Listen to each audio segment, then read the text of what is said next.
आज की चर्चा का विषय दो ऐसे शब्द हैं जिन्हें हम रोजमर्रा की जिंदगी में एक दूसरे की जगह इस्तेमाल कर लेते हैं। मास यानी द्रव्यमान और वेट यानी भार। अक्सर हम कहते हैं मेरा वजन 60 किलो है। पर क्या ये वैज्ञानिक रूप से सही है? हमारे पास जो स्रोत हैं वे इसी आम गलतफहमी को बहुत सरल तरीके से सुलझाते हैं। चलिए इस गुत्थी को सुलझाते हैं। और यहाँ दिलचस्प बात यह है कि ये सिर्फ शब्दों का फेर नहीं है। ये भौतिक विज्ञान का एक बहुत ही मौलिक सिद्धांत है जो हमें यह समझने में मदद करता है कि गुरुत्वाकर्षण जैसी शक्तियां कैसे काम करती हैं और किसी वस्तु की असली पहचान क्या है। ये अंतर समझना एक तरह से ब्रह्मांड के काम करने के तरीके को समझने जैसा है। तो चलिए सबसे पहले उस चीज से शुरू करते हैं जो किसी वस्तु की कह सकते हैं अपनी पहचान है, मास। हमारे स्रोतों के अनुसार मास किसी भी वस्तु में मौजूद पदार्थ मैटर की कुल मात्रा है। कोई चीज कितने सामान से बनी है। बिल्कुल। और ये पदार्थ की मात्रा ही किसी वस्तु का सबसे मौलिक, सबसे आंतरिक गुण है। Intrinsic property. ये उसकी अपनी पहचान है जो कभी नहीं बदलती। और यही बात मुझे सबसे ज्यादा दिलचस्प लगी कि मास हमेशा एक जैसा रहता है। आप पृथ्वी पर हो, चांद पर या गहरे अंतरिक्ष में, आपका मास नहीं बदलेगा। एकदम सही। और क्योंकि ये भारी कारकों पर जैसे गुरुत्वाकर्षण पर निर्भर नहीं करता, इसे मापने का तरीका भी बहुत खास है। हमारे स्रोत बताते हैं कि इसके लिए बीम बैलेंस यानी तराजू का इस्तेमाल होता है। तराजू जैसे सब्जी मंडी में होता है? हाँ वही। आपने देखा होगा, वो एक तरफ बाट रखते हैं और दूसरी तरफ सामान। वो असल में गुरुत्वाकर्षण के खिंचाव को नहीं माप रहे होते हैं। अच्छा, तो अगर वो गुरुत्वाकर्षण को नहीं माप रहे तो फिर वो कर क्या रहे होते हैं? क्योंकि तराजू तो चीजों को तौलता है और तौलने का मतलब तो वजन से ही होता है ना? यही तो सबसे बड़ा भ्रम है। देखिए, वो असल में दो मास की सीधी सीधी तुलना कर रहे होते हैं। एक पड़ले पर 1 किलो का बाट है जिसका मास हमें पता है। दूसरी तरफ हम सब्जी तब तक रखते हैं जब तक डंडी सीधी ना हो जाए। इसका मतलब है कि गुरुत्वाकर्षण दोनों पर बराबर बल लगा रहा है, और ऐसा तभी हो सकता है जब दोनों तरफ का मास बराबर हो। ओहो, मतलब अगर मैं वही तराजू और वही सब्जी चांद पर ले जाऊं जहां गुरुत्वाकर्षण कम है तो भी वो बराबर ही रहेगा, क्योंकि चांद का कमजोर गुरुत्वाकर्षण भी दोनों पड़लों को बराबर ही नीचे खींचेगा। वाह, ये तो बहुत ही सरल और सटीक तरीका है इसे समझने का। तो सुनार जो सोना तोलता है वो असल में मास बेच रहा है, वेट नहीं। बिल्कुल। और मास का एक और गहरा संबंध है इनर्शिया से, मतलब जड़ता से।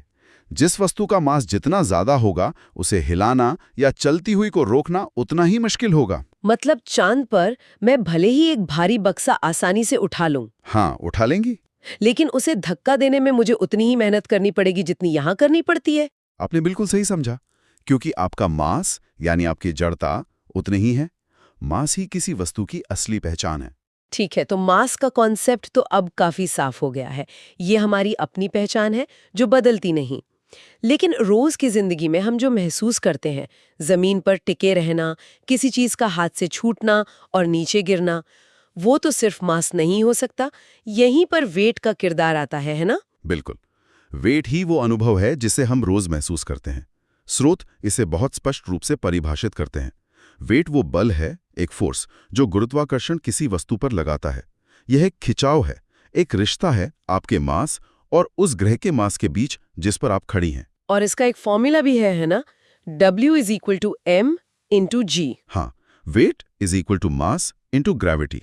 यहाँ m तो आपका मास है जो स्थिर है, लेकिन g यानी गुरुत्वाकर्षण का खिंचाव वो हर जगह अलग होता है। तो इसका मतलब है कि पृथ्वी पर गुरुत्वाकर्षण मजबूत है, इसलिए हमारा वेट भी ज्यादा है।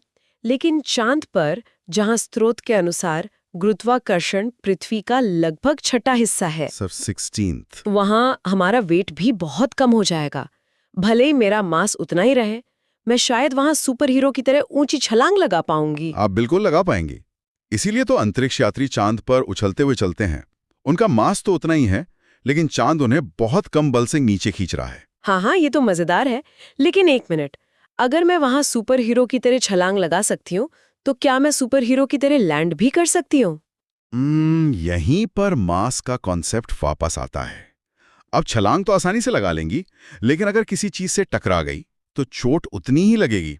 क्योंकि आपका मास और इनर्शिया कम नहीं हुआ है, आपका शरीर उतना ही ठोस है। समझ गई। और वेट को मापने का उपकरण भी अलग है।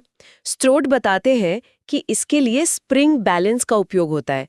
ये कैसे काम करता है? देखिए, स्प्रिंग बैलेंस में एक स्प्रिंग होती है। जब आप उस पर कोई चीज लटकाते हैं तो गुरुत्वाकर्षण उसे नीचे खींचता है, जिससे स्प्रिंग में खिंचाव आता है। स्प्रिंग जितनी ज्यादा खींचेगी, मतलब गुरुत्वाकर्षण का बल उतना ही ज्यादा है। ये सीधे सीधे बल को मापता है। लेकिन यहाँ मुझे एक सवाल परेशान कर रहा है। जो हमारे बाथरूम में वेइंग मशीन होती है, वो तो किलोग्राम में वजन दिखाती है, न्यूटन में नहीं। तो क्या वो मशीन झूठ बोल रही है? हाँ, ये एक बेहतरीन सवाल है। वो मशीन झूठ नहीं बोल रही, वो बहुत चालाक है। असल में वो मशीन आपके वेट को ही माप रही है, मतलब वो बल जिससे पृथ्वी आपको खींच रही है। लेकिन फिर मशीन के अंदर एक छोटा सा कैलकुलेटर होता है, जिसे पृथ्वी का औसत गुरुत्वाकर्षण मतलब जी पता है। अच्छा। तो वो आपके वेट को, जो न्यूटन में है, 9.8 से भाग करके आपके मास का एक अनुमान किलोग्राम में दिखा देती है, क्योंकि हम अपनी रोज की बातचीत में उसी इकाई को समझने के आदी हैं। अरे वाह! तो जब मैं मशीन पर 60 किलो देखती हूँ, तो मशीन असल में कह रही है मैंने लगभग 588 न्यूटन का बल मापा है और पृथ्वी के हिसाब से इसका मतलब है कि इस व्यक्ति का मास 60 किलो है। ये तो पूरा नजरिया ही बदल देता है। एकदम। और इसीलिए क्योंकि वेट एक बल है, इसकी इकाई किलोग्राम नहीं बल्कि न्यूटन एन है। चलिए, अब तक जो हमने समझा है उसे और पक्का करने के लिए स्रोत में दी गई टेबल के आधार पर दोनों की सीधी तुलना करते हैं। बिल्कुल, ये सबसे अच्छा तरीका है। तो पहला बिंदु, मास किसी वस्तु में पदार्थ की कुल मात्रा है, जबकि वेट उस पदार्थ पर गुरुत्वाकर्षण का बल या खिंचाव है। सही। दूसरा बिंदु, मास किसी भी चीज पर निर्भर नहीं करता, लेकिन वेट वो गुरुत्वाकर्षण पर निर्भर करता है। गुरुत्वाकर्षण बदला तो वेट बदला। तीसरा और शायद सबसे महत्वपूर्ण अंतर, मास कभी नहीं बदलता, पर वेट जगह के साथ बदलता है। पृथ्वी पर अलग, चांद पर अलग और बृहस्पति जैसे विशाल ग्रह पर तो हमारा वेट 2.5 गुना ज्यादा होगा। बिल्कुल। और अंत में इकाइयां और उपकरण, मास के लिए किलोग्राम और बीम बैलेंस, वेट के लिए न्यूटन और स्प्रिंग बैलेंस। ये तुलना सारे भ्रम को दूर कर देती है। बिल्कुल। लेकिन हमारे स्रोत में एक और बहुत ही जरूरी बात बताई गई है। इसमें कहा गया है कि किसी वस्तु का मास कभी भी शून्य नहीं हो सकता। हाँ, और ये एक बहुत गहरा बिंदु है। इसका मतलब है कि अगर कोई वस्तु मौजूद है, चाहे वो धूल का एक कण ही क्यों ना हो, तो उसमें कुछ न कुछ पदार्थ तो होगा ही। और अगर पदार्थ है तो मास भी होगा। मास का शून्य होने का मतलब है कि वस्तु का कोई अस्तित्व ही नहीं है। लेकिन वेट शून्य हो सकता है, ये कैसे संभव है? अगर मास शून्य नहीं हो सकता तो वेट कैसे हो सकता है? ये संभव है गहरे अंतरिक्ष में, जहां गुरुत्वाकर्षण लगभग न के बराबर होता है। कल्पना कीजिए, आप दो ग्रहों के बीच एक ऐसी जगह पर हैं जहां किसी का गुरुत्वाकर्षण आप तक नहीं पहुंच रहा है। उस जगह पर आपके शरीर का मास तो वही रहेगा, मान लीजिए 60 किलो। लेकिन क्योंकि आप पर कोई गुरुत्वाकर्षण बल जी नहीं लग रहा, तो W = mg वाले फॉर्मूले में g शून्य हो जाएगा। बिल्कुल। और किसी भी संख्या को शून्य से गुणा करने पर जवाब शून्य ही आता है। तो वेट = 0 न्यूटन। आप भारहीन हो जाएंगी। हाँ, ट्रू वेटलेसनेस। आप हवा में तैरती रहेंगी। ये मास का खत्म होना नहीं है, बल्कि उस पर लगने वाले बाहरी बल का खत्म हो जाना है। लेकिन यहाँ एक और पेच है। अंतरिक्ष यात्री जो इंटरनेशनल स्पेस स्टेशन मतलब ISS में होते हैं, वो भी तो भारहीन महसूस करते हैं। पर ISS तो पृथ्वी के काफी पास है, बस कोई 400 किलोमीटर ऊपर। वहां तो पृथ्वी का गुरुत्वाकर्षण काफी मजबूत होना चाहिए। यह इस चर्चा का सबसे दिलचस्प हिस्सा है। नहीं, ISS पर गुरुत्वाकर्षण शून्य बिल्कुल नहीं होता। असल में वहां पृथ्वी की सतह के मुकाबले लगभग 90% गुरुत्वाकर्षण होता है। 90%? फिर वो तैरते कैसे हैं? क्योंकि वे और उनका स्पेस स्टेशन दोनों लगातार पृथ्वी की ओर बहुत तेजी से गिर रहे हैं। लेकिन क्योंकि वे बहुत तेजी से आगे भी बढ़ रहे हैं, वे कभी पृथ्वी से टकराते नहीं, बल्कि उसके चारों ओर एक कक्षा में गिरते रहते हैं। इसे फ्री फॉल कहते हैं। फ्री फॉल, जैसे किसी लिफ्ट की केबल टूट जाने पर होता है। बिल्कुल वही।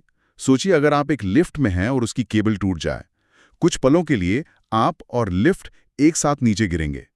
उस दौरान आपके पैर लिफ्ट के फर्श पर कोई दबाव नहीं डालेंगे और आपको अपना वजन महसूस नहीं होगा। वाह! तो उनकी भारहीनता एक धोखा है। ये गुरुत्वाकर्षण की कमी नहीं, बल्कि एक खास तरह की गति का नतीजा है। वे बस लगातार गिर रहे हैं। बिल्कुल। इसे एपेरेंट वेटलेसनेस कहते हैं, यानी आभासी भारहीनता। ये दिखाता है कि बल और गति कैसे हमारे भार के अनुभव को बदल सकते हैं। तो आज की इस गहरी चर्चा का सार क्या है? सार ये है कि हमारा शरीर, ये कुर्सी, ये माइक, इन सब की एक असली स्थायी पहचान है, जो है मास। जी। ये कभी नहीं बदलता।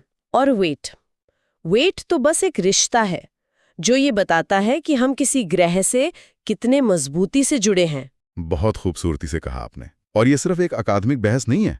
रॉकेट लॉन्च करने से लेकर दवाइयां बनाने तक हर जगह मास का सटीक माप जरूरी होता है, वेट का नहीं।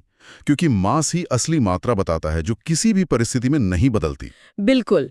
तो अगली बार जब कोई अपना वजन बताए तो शायद हम सब इसे एक अलग नजरिए से देखेंगे और मन में सोचेंगे कि ये असल में मास है जिसे हम वजन कह रहे हैं, और हमारा असली वजन तो न्यूटन में मापा जाने वाला एक बल है। और इस चर्चा को समाप्त करने से पहले एक विचारणीय प्रश्न। हमने अभी ISS में आभासी भारहीनता की बात की, पर जरा सोचिए, क्या हम पृथ्वी पर भी हर समय अपना असली वेट महसूस करते हैं? जब एक हवाई जहाज उड़ान भरता है और हमें सीट में धंसा हुआ महसूस होता है, या जब गाड़ी तेजी से एक टीले के ऊपर से गुजरती है और पेट में गुदगुदी होती है, क्या उस पल हमारा वेट बदल जाता है या सिर्फ वेट का एहसास बदलता है? ये सवाल हमें सोचने पर मजबूर करता है कि हमारी रोजमर्रा की जिंदगी में गति और बल हमारे वजन के अनुभव को कितना प्रभावित करते हैं।